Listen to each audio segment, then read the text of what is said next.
Siddu ಬಣಕ್ಕೆ ಸೆಡ್ಡು ಹೊಡೆಯೋದಕ್ಕೆ ಸಜ್ಜಾದ DK ಪಡೆ ಬೆಳಗಾವಿಯಲ್ಲಿ DCM ಡಿಕೆಯಿಂದ dinner meeting ಅನ್ನು ನಡೆಸಲಾಗಿದೆ. ಡಿನ್ನರ್ ಪಾಲಿಟಿಕ್ಸ್ ಇನ್ನೂ ಕೂಡ ಮುಂದುವರಿತಾ ಇದೆ.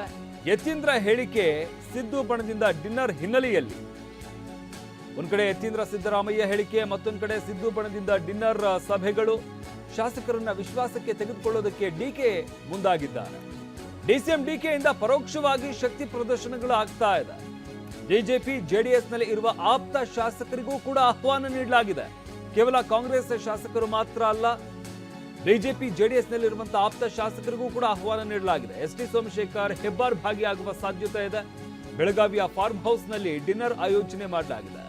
ಡಿಕೆ ಆಪ್ತ ಉದ್ಯಮಿಯೊಬ್ಬರಿಗೆ ಸೇರಿದಂತಹ ಫಾರ್ಮ್ ಹೌಸ್ ಇದು. ಆಪ್ತ ಶಾಸಕರ ಜೊತೆ ಮನೆ ಬಿಚ್ಚಿ ಮಾತನಾಡಲಿದ್ದಾರೆ ಡಿಕೆ. ನಿನ್ನೆ ಸಿಎಂ ಸಿದ್ದರಾಮಯ್ಯ ಆಪ್ತರಿಂದ ಡಿನ್ನರ್ ಸಭೆ ನಡೆಸಲಾಗಿತ್ತು. ಡಿನ್ನರ್ ಮೀಟಿಂಗ್ನಲ್ಲಿ ಸಿಎಂಗೆ ಆಪ್ತರ ನೈತಿಕ ಬೆಂಬಲ ವ್ಯಕ್ತವಾಗಿತ್ತು.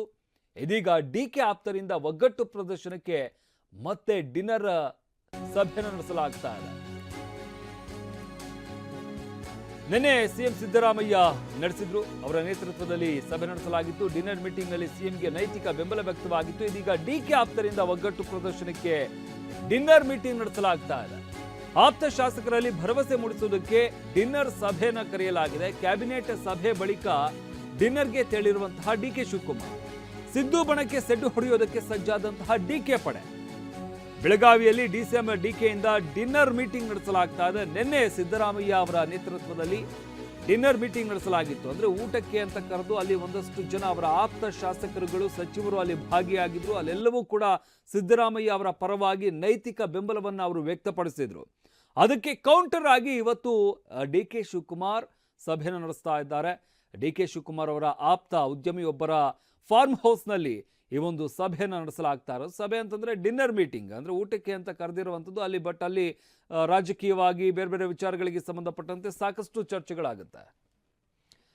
ಈ ವಿಚಾರಕ್ಕೆ ಸಂಬಂಧಪಟ್ಟಂತೆ ಮತ್ತಷ್ಟು ಮಾಹಿತಿ ನೀಡ್ತಾರೆ ನಮ್ಮ ಪ್ರತಿನಿಧಿ ಪ್ರಸನ್ನ. ಗಮನಿಸ್ತಾ ಇದ್ದೀವಿ, ನಿನ್ನೆ ಸಿದ್ದರಾಮಯ್ಯ ಅವರ ನೇತೃತ್ವದಲ್ಲಿ ಒಂದು ಸಭೆ ಆಯಿತು. ಇವತ್ತು ಡಿಕೆ ಶಿವಕುಮಾರ್ ಕೂಡ ಡಿನ್ನರ್ ಮೀಟಿಂಗ್ ಮಾಡ್ತಾ ಇದ್ದಾರೆ ಅಂತ ಹೇಳಲಾಗ್ತಾ ಇರುವಂಥದ್ದು. ಹಾಗಾದ್ರೆ ಯಾರೆಲ್ಲ ಭಾಗಿಯಾಗಿದ್ದಾರೆ, ಏನೆಲ್ಲ ವಿಚಾರಗಳು ಪ್ರಮುಖವಾಗಿ ಚರ್ಚೆ ಆಗುತ್ತೆ ಇಲ್ಲಿ?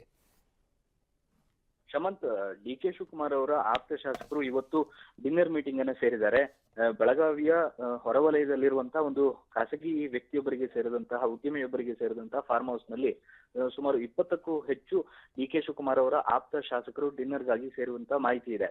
ಅಂದ್ರೆ ಈಗಾಗಲೇ ಸಿದ್ದರಾಮಯ್ಯನವರ ಆಪ್ತ ಸಚಿವರು, ಶಾಸಕರು ಕೂಡ ನಿನ್ನೆ ಡಿನ್ನರ್ ಆಯೋಜನೆಯನ್ನ ಮಾಡಿದ್ರು.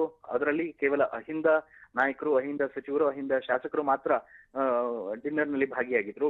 ಅಲ್ಲಿ ಸಿದ್ದರಾಮಯ್ಯನವರಿಗೆ ನೈತಿಕವಾಗಿ ಅಹಿಂದ ನಾಯಕರೆಲ್ಲರೂ ಕೂಡ ಬೆಂಬಲವನ್ನ ಸೂಚಿಸಿದ್ದಾರೆ. ಇದೀಗ ಅದರ ಮುಂದುವರೆದ ಭಾಗವಾಗಿ ಡಿಕೆ ಶಿವಕುಮಾರ್ ಅವರ ಆಪ್ತರಿಂದಲೂ ಕೂಡ ಡಿನ್ನರ್ ಆಯೋಜನೆಯಾಗಿದೆ.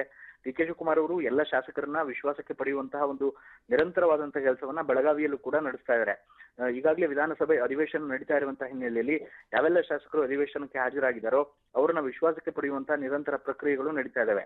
ಡಿಕೆ ಶಿವಕುಮಾರ್ ಅವರು ಪ್ರತಿಯೊಬ್ಬ ಶಾಸಕರಿಗೂ ಕೂಡ ತಾವೇ ಖುದ್ದಾಗಿ ಆಹ್ವಾನವನ್ನ ಕೊಟ್ಟು ಶಾಸಕರನ್ನ ಡಿನ್ನರ್ಗೆ ಆಹ್ವಾನಿಸಿದ್ದಾರೆ. ಅಲ್ಲಿ ಬಹುತೇಕ ಡಿಕೆ ಶಿವಕುಮಾರ್ ಅವರು ಮನಬಿಚ್ಚಿ ಮಾತನಾಡುವಂತಹ ಸಾಧ್ಯತೆಗಳಿದ್ದಾವೆ. ನಾಯಕತ್ವ ಬದಲಾವಣೆ ವಿಚಾರಕ್ಕೆ ಸಂಬಂಧಪಟ್ಟ ಹಾಗೆ ಏನೆಲ್ಲ ಬೆಳವಣಿಗೆಗಳಾಗಿದ್ದಾವೆ, ಹೈಕಮಾಂಡ್ ಯಾವ ರೀತಿ ತನ್ನ ಬೆಂಬಲಕ್ಕೆ ನಿಂತಿದೆ ಅನ್ನುವಂತಹ ಮೆಸೇಜ್ ಅನ್ನ ಶಾಸಕರಿಗೆ ನೀಡಿ ಅವರನ್ನ ಮತ್ತಷ್ಟು ವಿಶ್ವಾಸಕ್ಕೆ ಪಡೆಯುವಂತಹ ನಿಟ್ಟಿನಲ್ಲಿ ಡಿಕೆ ಶಿವಕುಮಾರ್ ಹೆಜ್ಜೆ ಇಟ್ಟಂತೆ ಕಾಣಿಸ್ತಾ ಇದೆ. ಜೊತೆಗೆ ಇವತ್ತು ಯತೀಂದ್ರ ಅವರು ಮತ್ತೆ ಹೇಳಿಕೆಗಳನ್ನ ಕೊಟ್ಟು ಇಲ್ಲೊಂದು ಕಡೆ ನಾಯಕತ್ವ ಬದಲಾವಣೆ ವಿಚಾರದ ಗೊಂದಲಗಳು ಹೆಚ್ಚಾಗುವ ರೀತಿಯಲ್ಲಿ ಮಾಡಿದ್ರು. ಅದಕ್ಕೆ ತಿರುಗೇಟನ್ನ ಡಿಕೆ ಶಿವಕುಮಾರ್ ಅವರ ಬಣದ ಶಾಸಕರು ಕೊಟ್ಟರು ಕೂಡ ಇವತ್ತು ನಡೀತಾ ಇರುವಂತಹ ಡಿನ್ನರ್ ಕೂಡ ಅದೇ ನಿಟ್ಟಿನಲ್ಲಿ ಒಂದು ಡಿಕೆ ಶಿವಕುಮಾರ್ ಅವರ ಪರೋಕ್ಷ ಶಕ್ತಿ ಪ್ರದರ್ಶನದ ರೀತಿಯಲ್ಲಿ ಕಾಣಿಸ್ತಾ ಇದೆ. ಬೆಂಗಳೂರಿನಲ್ಲಿ ನಡೀತಾ ಇದ್ದಂತಹ ನಾಯಕತ್ವ ಬದಲಾವಣೆಯ ಪಾಲಿಟಿಕ್ಸ್ ಇದೀಗ ನೇರವಾಗಿ ಬೆಳಗಾವಿಗೂ ಕೂಡ ಶಿಫ್ಟ್ ಆಗಿದೆ. ನಿನ್ನೆಯಿಂದ ಹಿಡಿದುಕೊಂಡ್ರೆ ಇವತ್ತಿಗೆ ಇದು 4ನೇ ಡಿನ್ನರ್ ಆಗುತ್ತೆ. ನಿನ್ನೆ 2 ಪ್ರತ್ಯೇಕವಾದಂತಹ ಡಿನ್ನರ್ಗಳು ನಡೆದಿತ್ತು. ಅದು ಸಿದ್ದರಾಮಯ್ಯನವರ ಬಣದ ಮತ್ತು ಸತೀಶ್ ಜಾರಕಿಹೊಳಿ ಅವರ ತಂಡದ ಡಿನ್ನರ್ ಆಗಿತ್ತು. ಇವತ್ತು ಮಧ್ಯಾಹ್ನ ಡಿಕೆ ಶಿವಕುಮಾರ್ ಅವರ ಆಪ್ತರು ಚಲುವರಾಯಸ್ವಾಮಿ ಅವರ ನೇತೃತ್ವದಲ್ಲಿ ಒಂದು ಲಂಚ್ ಅನ್ನು ಕೂಡ ಆಯೋಜನೆಯನ್ನ ಮಾಡಿದ್ರು. ಅಲ್ಲಿ ಕೇವಲ 8ರಿಂದ 10 ಮಂದಿ ಶಾಸಕರು ಮಾತ್ರ ಭಾಗಿಯಾಗಿದ್ರು. ಇದೀಗ 20ಕ್ಕೂ ಹೆಚ್ಚು ಡಿಕೆ ಶಿವಕುಮಾರ್ ಅವರ ಆಪ್ತ ಶಾಸಕರು ಡಿನ್ನರ್ ನಲ್ಲಿ ಭಾಗಿಯಾಗಿರುವಂತಹ ಮಾಹಿತಿ ಇದೆ. ಡಿನ್ನರ್ ನ ಮೂಲಕ ತಾವು ಪರೋಕ್ಷವಾಗಿ ಶಾಸಕರು ತನ್ನ ಜೊತೆಗಿದ್ದಾರೆ ಅನ್ನುವಂತಹ ಸಂದೇಶವನ್ನು ಕೂಡ ಡಿಕೆ ಶಿವಕುಮಾರ್ ಅವರು ರವಾನಿಸ್ತಾ ಇದ್ದಾರೆ. ಮತ್ತು ದೆಹಲಿಯ ಅಂಗಳದಲ್ಲಿ ನಾಯಕತ್ವ ಬದಲಾವಣೆ ವಿಚಾರಕ್ಕೆ ಬಂದಾಗ ಒಂದಷ್ಟು ಶಾಸಕರ ಬೆಂಬಲ ತನಗಿದೆ ಅನ್ನುವಂಥದ್ದನ್ನು ಸಾಬೀತು ಮಾಡೋದಕ್ಕೆ ಡಿಕೆ ಶಿವಕುಮಾರ್ ಹೊರಟಂತೆ ಕಾಣಿಸ್ತಾ ಇದೆ. ಶಮಂತ್, ಧನ್ಯವಾದ ಪ್ರಸನ್ನ ನಿಮ್ಮೆಲ್ಲ ಮಾಹಿತಿಗಾಗಿ. ರಾಜ್ಯ ಕ್ರಿಕೆಟ್ ಪ್ರೇಮಿಗಳಿಗೆ ರಾಜ್ಯ ಸರ್ಕಾರ ಸಿಹಿ ಸುದ್ದಿಯನ್ನು ಕೊಡ್ತಾ ಇದೆ. ಚಿನ್ನಸ್ವಾಮಿ ಸ್ಟೇಡಿಯಂನಲ್ಲಿ ಕ್ರಿಕೆಟ್ ಮ್ಯಾಚ್ಗೆ ಅಸ್ತು ಎಂದಿದೆ ರಾಜ್ಯ ಸರ್ಕಾರ. ಸುವರ್ಣಸೌಧದಲ್ಲಿ ನಡೆದ ಸಂಪುಟ ಸಭೆಯಲ್ಲಿ ಈ ವಿಚಾರಕ್ಕೆ ಸಂಬಂಧಪಟ್ಟಂತೆ ನಿರ್ಧಾರ ತೆಗೆದುಕೊಳ್ಳಲಾಗಿದೆ. ಗೃಹ ಇಲಾಖೆಗೆ ಜವಾಬ್ದಾರಿ ನೀಡಿ ಪಂದ್ಯಾವಳಿಗಳಿಗೆ ಅವಕಾಶವನ್ನು ನೀಡಲಾಗಿದೆ. ಅಂದ್ರೆ ಕಂಡೀಷನ್ಸ್ ಅಪ್ಲೈ ಆಗುತ್ತೆ. ಪುನಃ ವರದಿ ಶಿಫಾರಸು ಅಳವಡಿಸಿಕೊಂಡು ಕ್ರಿಕೆಟ್ ಪಂದ್ಯವನ್ನು ನಡೆಸುವುದಕ್ಕೆ ರಾಜ್ಯ ಸರ್ಕಾರ ಮುಂದಾಗಿದೆ. ಪಂದ್ಯಾವಳಿ ವೇಳೆ ಭದ್ರತೆ ವಿಚಾರಕ್ಕೆ ಸಂಬಂಧಪಟ್ಟಂತೆ ಹೆಚ್ಚಿನ ಗಮನ ವಹಿಸಬೇಕು. ಗೃಹ ಇಲಾಖೆ ಜೊತೆಗೆ KSCA ಕೂಡ ಚರ್ಚಿಸಬೇಕು ಅಂತ ಸೂಚನೆ ನೀಡಲಾಗಿದೆ. ಅಂದರೆ ಭದ್ರತೆ ಯಾವ ರೀತಿ ಆಗಬೇಕು, ಎಷ್ಟು ಜನ ಭದ್ರತೆಗೆ ಸಿಬ್ಬಂದಿ ಬೇಕು, ಅದ್ರ ಜೊತೆಗೆ ಖಾಸಗಿಯಾಗಿ ಯಾವ ರೀತಿಯಾಗಿ ಭದ್ರತೆಯನ್ನು ಒದಗಿಸ್ತಾರೆ, ಎಲ್ಲ ವಿಚಾರಗಳಿಗೆ ಸಂಬಂಧಪಟ್ಟಂತೆ ಗೃಹ ಇಲಾಖೆ ಜೊತೆ KSCA ಚರ್ಚೆಯನ್ನು ನಡೆಸಬೇಕು. ಹಾಗೆ KSCAಗೆ ಕೆಲವು ಷರತ್ತುಗಳನ್ನು ವಿಧಿಸುವುದಕ್ಕೆ ನಿರ್ಧಾರವನ್ನು ತೆಗೆದುಕೊಳ್ಳಲಾಗಿದೆ. ಒಟ್ಟಾರೆಯಾಗಿ ರಾಜ್ಯ ಕ್ರಿಕೆಟ್ ಪ್ರೇಮಿಗಳಿಗೆ ರಾಜ್ಯ ಸರ್ಕಾರ ಗುಡ್ ನ್ಯೂಸ್ ಅನ್ನು ಕೊಟ್ಟಿದೆ.